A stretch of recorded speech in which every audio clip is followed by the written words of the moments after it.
आता जसं की एक्झाम्पल काय आहे, मॅग्नेटमध्ये असते आपलं वजन कसं आहे, वजन आपलं का बरं असतं की याचं 50 किलो आहे, माझं 60 किलो आहे, कोणाचं 30 किलो आहे, असं का बरं की आपल्याकडे अर्थ आपल्याकडे अट्रॅक्ट करते, म्हणजे आकर्षण केले, ओढून घेते आपल्याला, म्हणून आपलं वजन असतं. आता सध्या सुनीता विल्यम्स आणि क्रिस बोलमर म्हणून याच्या स्पेसमध्ये अडकलेले आहे 2 महिन्यापासून, तुम्ही ऐकलं असेल काही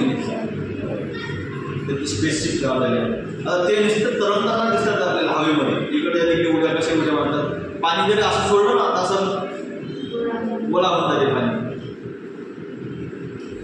असं कुठे कुठलं फॉल तर हवेत दिसेल गोष्ट तिथं काय की ॲटमॉस्फिअरमध्ये ते ग्रॅव्हिटेशनल फोर्स कमी आहे म्हणून ते प्रॉब्लेम ते तर ग्रॅव्हिटेशनल फोर्स असल्यामुळे.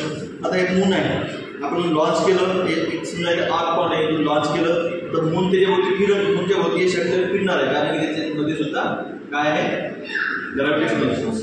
ग्रॅव्हिटेशनल फोर्स याला त्याच्याकडे अट्रॅक्ट करून घेते.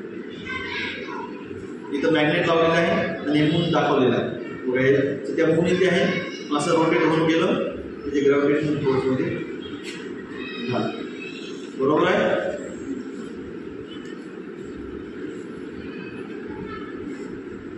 त्याच्यावरती लँड होणार आहे. असा एक सिम्पलचा प्रोजेक्ट आहे. त्याच्यामधला उद्देश काय, फक्त समजून घ्यायचे की ग्रॅव्हिटेशनल फोर्स किंवा मॅग्नेटिक फोर्स असल्यामुळे कोणती गोष्ट अट्रॅक्ट करायची. बरोबर आहे. बनतो.